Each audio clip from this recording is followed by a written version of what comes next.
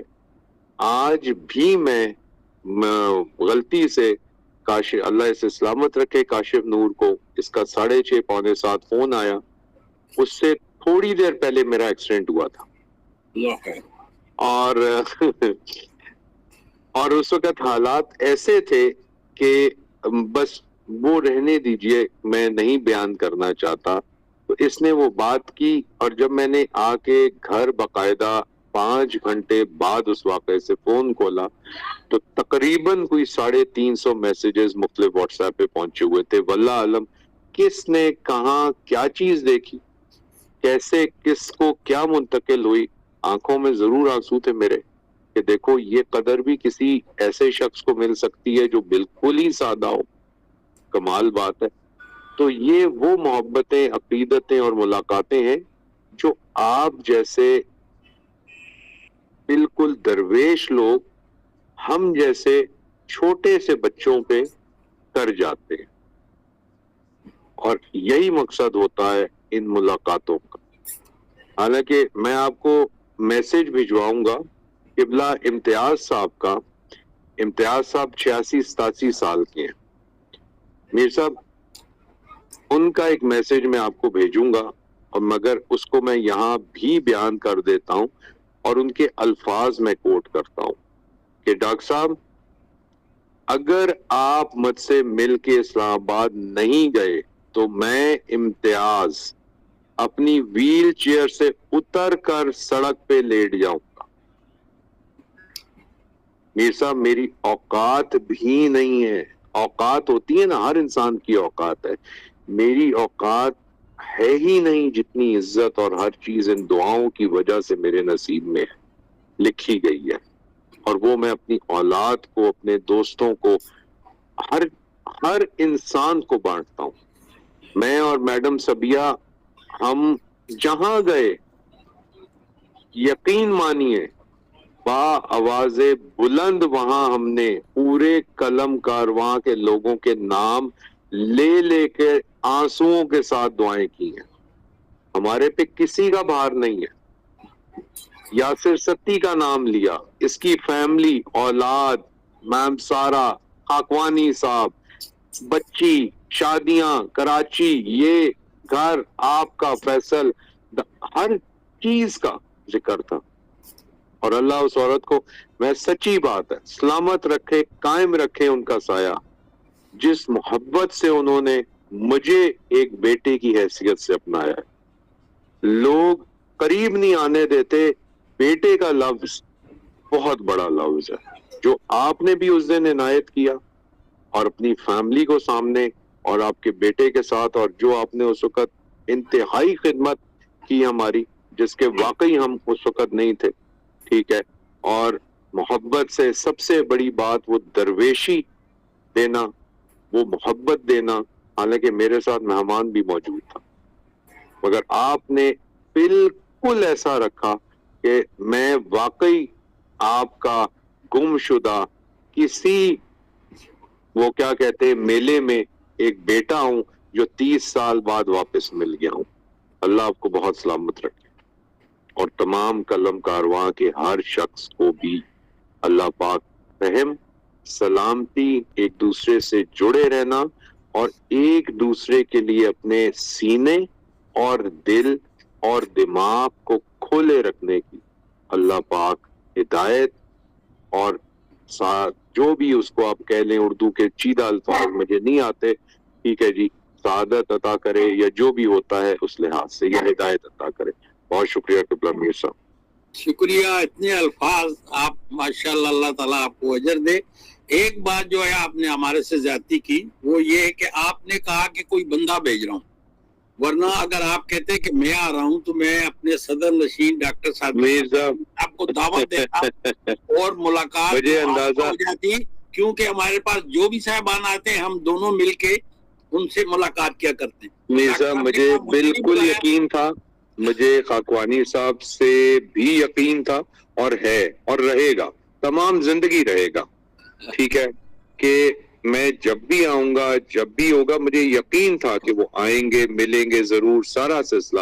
مگر چونکہ میرے ساتھ مہمان موجود تھا تو میں نے اس چیز کو تھوڑا سا، کیونکہ ہم نے جہاں سے، جن جگہوں سے اپنی آنکھ جن مٹی کے خمیروں سے کھولی ہے، ہم نے وہاں مہمان نوازی اور اس لحاظ کو سٹیپ بائی سٹیپ بڑا ہی احتراماً اور ادباً سیکھا ہوا ہے کہ جب آپ کے ساتھ کوئی جائے تو پھر آپ بالکل بقلم خود ہو کے جائیں، اور جب کوئی آپ کے ساتھ نہ ہو، اکیلے ہوں، تو پھر آپ جس کو بھی چاہیں وہاں مدعو کر سکتے ہیں، کیونکہ وہ آپ کی اپنی محل ہے. مگر مجھے یقین بالکل ہے، اب بھی ہے، یقین رہے گا بھی. اور بیچ میں بہت ساروں کی انویٹیشنز مجھے آئیں. میڈم لبنہ کا آیا کہ آپ بتاتے، ہم ضرور کرتے. نہید کا ضرور آیا، اللہ کا شکر ہے، اللہ سلامت رکھے. بہت سارے اور ایسے جن کا نام تھوڑا سا میں راز میں رکھنا چاہوں گا انہی کی وجہ سے. تو اللہ کا شکر ہے کہ مجھے تو بلکہ ڈاکٹر صاحبہ کے کلمات یہ ہیں، میری ہماری جو بیٹر ہاف ہیں، اللہ انہیں سلامت رکھے، کہ آپ کسی بھی شہر میں چلے جائیں. میں نے یعنی شادی سے پہلے جو زندگی گزاری اپنی، اور وہ ماشاءاللہ بہت ہی ایک پہنچے ہوئے گھرانے کی اکلوتی اولاد ہیں، اس لحاظ سے انہوں نے کہا میں نے کبھی اتنی قدر نہیں دیکھی کہ آپ جس شہر میں جاتے ہیں وہاں آپ کا کوئی نہ کوئی محبت کرنے والا اور اس حد تک کہ وہ اپنے گھر کا فرد آپ کو سمجھتا ہے. تو اس کا راز کیا ہے؟ میں نے کہا جی صرف ایک چیز، میں نے دل میں کبھی کسی کے لیے برا نہیں سوچا، بس یہ راز ہے کہ میں ہر کسی سے جڑ جاتا ہوں، چاہے کوئی کچھ سوچے، میں نے کبھی کسی کے بارے میں غلط نہیں سوچا.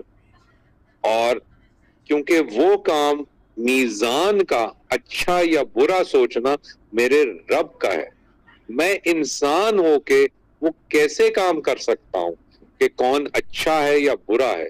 میرا کام تو یہ ہے کہ نہ آدمی سے ڈرتا ہوں نہ زندگی سے ڈرتا ہوں. قبلہ حضرت نون میم راشد کی نظم ہے کہ آدمی سے ڈرتے ہو، آدمی تو تم بھی ہو، آدمی تو میں بھی ہوں.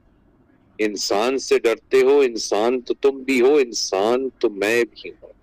اس وقت سے ڈرتے ہو جو ابھی آیا ہی نہیں، تو میر صاحب اس وقت سے کیوں ڈریے جو آیا ہی نہیں. بہت شکریہ.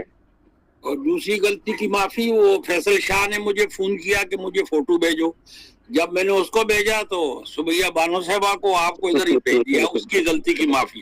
جی نہیں کوئی نہیں، میں ایوائڈ اس لیے کرتا ہوں میر صاحب، میرا دیکھیے شعبہ وہ آپ خیر سمجھ گئے ہوں گے. میں ایون قلم کارواں پہ آج اپنی تصویر دیکھ رہا تھا، میں نے آپ کو میسج ضرور لکھا.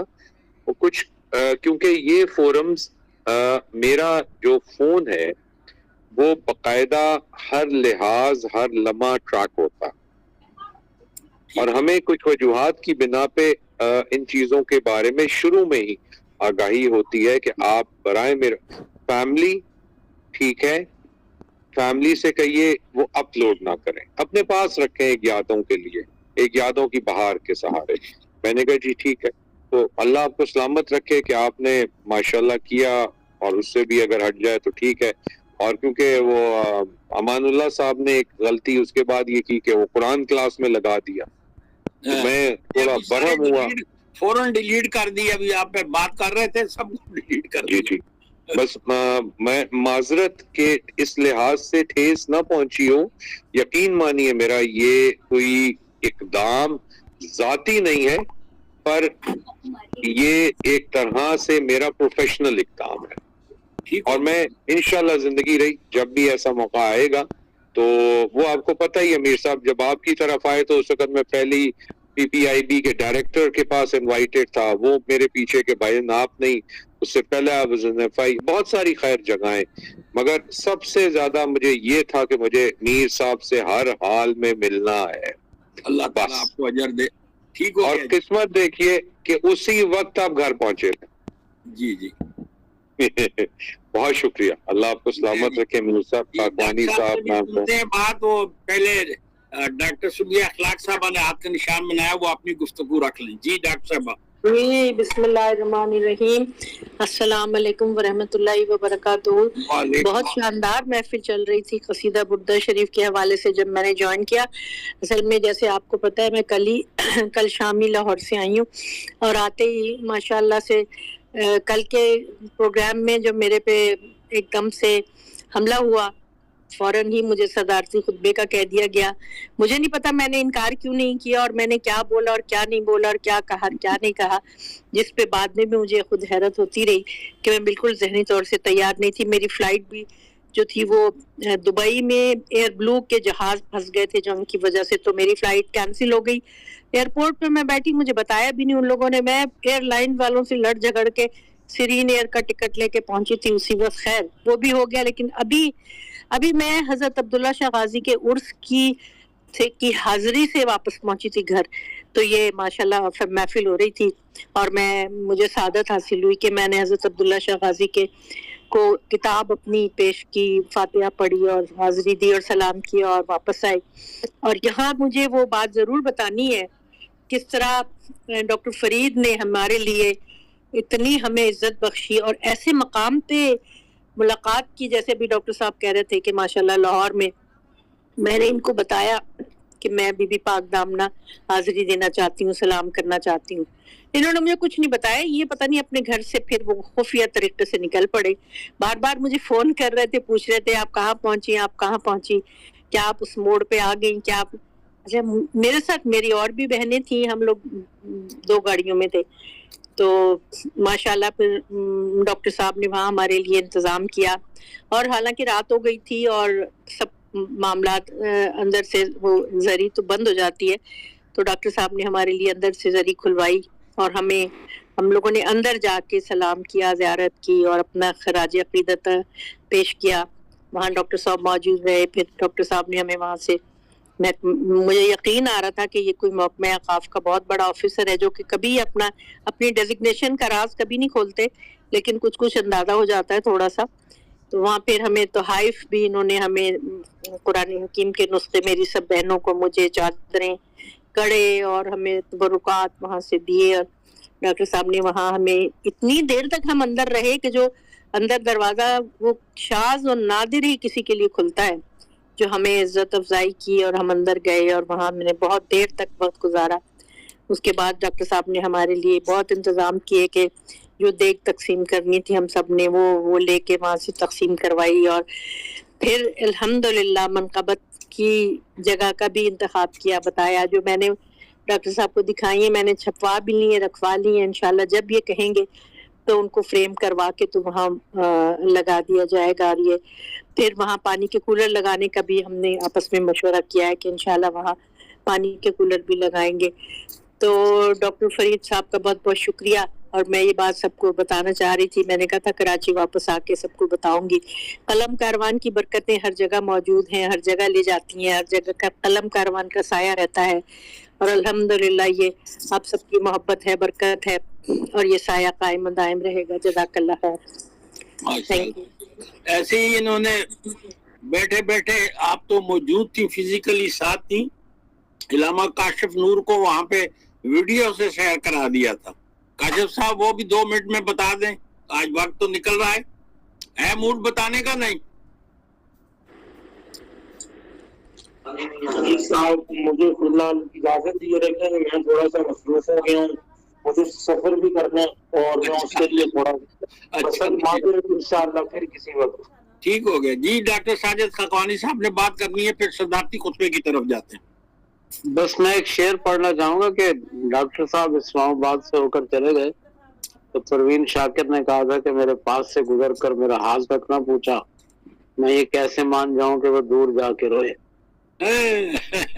لیجئے جناب, یہ تو بہت ہی مطلب قیمتی قسم کا. ڈاکٹر صاحب آپ کے لیے شعر ہے کوئی جواب؟ نہیں سر, میں نے ابھی بیانیہ اپنا کراچی میں MQM کے دور میں شام کو زمیمہ چھپتا تھا. جی ہاں, میں نے اس زمیمے کی طرح اس وقت باقاعدہ یہ بقلم خود یہ کہا کہ دیکھیے مجھے افسوس رہا ضرور, مگر چونکہ ادب کے لحاظ سے میں کسی کے ساتھ تھا, کوئی میرے ہم دوست آئے ہوئے تھے, بورڈ کے چیئرمین ایبٹباد بورڈ کے, وہ ہزارہ یونیورسٹی کے پرو وائس چانسلر آلسو, اور وہ بھی ماشاءاللہ جماعت کے ہی کارکن ہیں, بڑے خوبصورت انسان ہیں. بڑی اچھی میر صاحب سے سلام دعا ہوئی ان کی, اور بڑی دیر ہم پھر بعد میں گاڑی میں وہ ہوتے رہے, اور بڑے بڑے مزیدار واقعات اس تھوڑی سی میٹنگ میں ہوئے. اور اس میں ایک آدھ مجھے وہ فیصل کا اللہ سلامت رکھے, اس کو کیا خوبصورت انسان ہے, اس کا بار بار ایک سوال تھا کہ آپ KP کے ہری نمبر پلیٹ گاڑی کیسے کر رہے ہیں. میں نے کہا یار میری جان فیصل, حکم کر, میں ابھی سندھ کی نمبر پلیٹ لگوا دیتا ہوں یہاں پہ, تو جو دل چاہتا ہے بتا, میں وہ کروا دیتا ہوں ابھی. اور مجھے سب سے خوشی یہ تھی ایک بات کہ, اور فیصل پہ کا ہم نے اس کے اوپر باقاعدہ میر صاحب اور میں نے کرنا ہے, بلکہ وہ ہمیں کھانا ضرور انشاءاللہ تعالی. ایک خوشی کا جو بھی ہوا کہ ان کی بیٹی کا ایک خاص جگہ ایڈمیشن کسی وجہ سے نہیں ہو پا رہا تھا, وہاں ہوتے ہیں ظاہری بات ہے, مجھے تعلیم کا بڑی اچھی طرح اندازہ ہے, پاکستان میں بڑی بڑی یونیورسٹیوں سے لے کر وائس چانسلر شپس تک, کیونکہ میں ظاہری بات ہے سلیکٹی بھی ہوں, کمیٹی میں بھی ہوتا ہوں. تو اللہ پاک نے وہ کرم کیا کہ ہماری ننھی سی گڑیا اپنی من پسند جگہ پہ چلی گئی ICG میں, اور اللہ اس کے